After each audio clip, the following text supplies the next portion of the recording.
Sir, ఆంధ్రప్రదేశ్లో parliament ఎన్నికలతో పాటు అసెంబ్లీ ఎన్నికలు కూడా జరగబోతూ ఉన్నాయి. మరి ఆంధ్రప్రదేశ్కి రాబోయే ముఖ్యమంత్రి ఎవరైతే బాగుంటారు?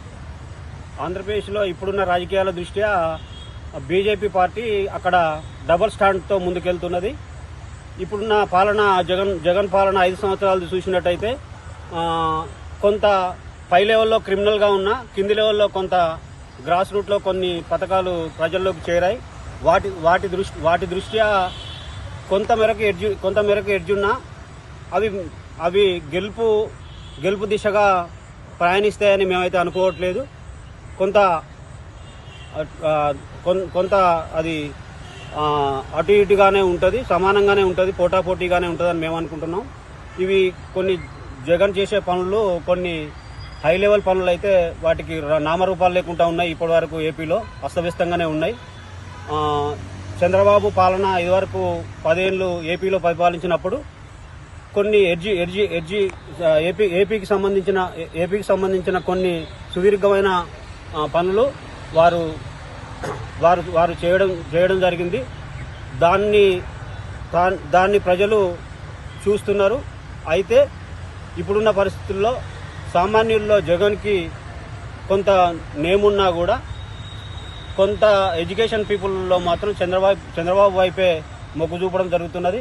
ఇదంతా బీజేపీ మొత్తం మీద డబల్ గేమ్ ఫామ్ చేసి ఏది గెలిచినా మేమే అన్నట్టుగా వ్యవహరిస్తున్నది. ఇదంతా జనం గమనిస్తూ ఉన్నారు. బీజేపీ అనుకుంటుంది, జనం గమనిస్తలేరని అనుకుంటుంది. బీజేపీ ట్రాప్లో పడడానికి అక్కడ ఏపీ జనం సిద్ధంగా లేరు. ఎందుకంటే మనం ఒకసారి గత ఎన్నికల్లో పరిశీలించినప్పుడు ఆంధ్ర పీపుల్స్ మాత్రం చాలా తెలివిగా ఓటు వేయడం జరిగింది. ఎందుకంటే కాంగ్రెస్ విడదీసినప్పుడు బీజేపీ కూడా మద్దతు ఇచ్చింది. అయినా బీజేపీకి వాళ్ళు ఎప్పుడూ ఓటు వేయలేదు. బీజేపీ డబుల్ స్టాండ్ వల్ల చంద్రబాబు కొంత డ్యామేజ్ జరగడం అయితే జరుగుతుంది అక్కడ. అందువల్ల జగన్కు ప్లస్ అయ్యే అవకాశాలు మాత్రం కనిపిస్తున్నాయి. దానివల్ల బీజేపీ వల్ల కొంత చంద్రబాబుకు డ్యామేజ్ అయ్యే అవకాశాలు కనిపిస్తున్నాయి.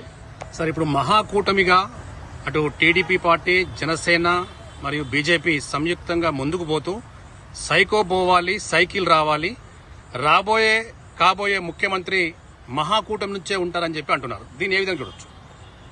అయితే ఈ బీజేపీ వేసిన స్టాండ్లో చంద్రబాబు పడడం జరిగింది. చంద్రబాబు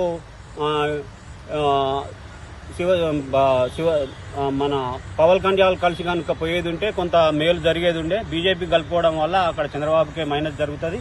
ఎందుకంటే చంద్రబాబు పాలనను కొంత జనం విశ్వసిస్తున్నా కూడా బీజేపీ దాన్ని కొంచెం డ్యామేజ్ రూపంలో తీసుకుంటుంది. కాబట్టి అక్కడ పోటాపోటీగా ఉంటుంది.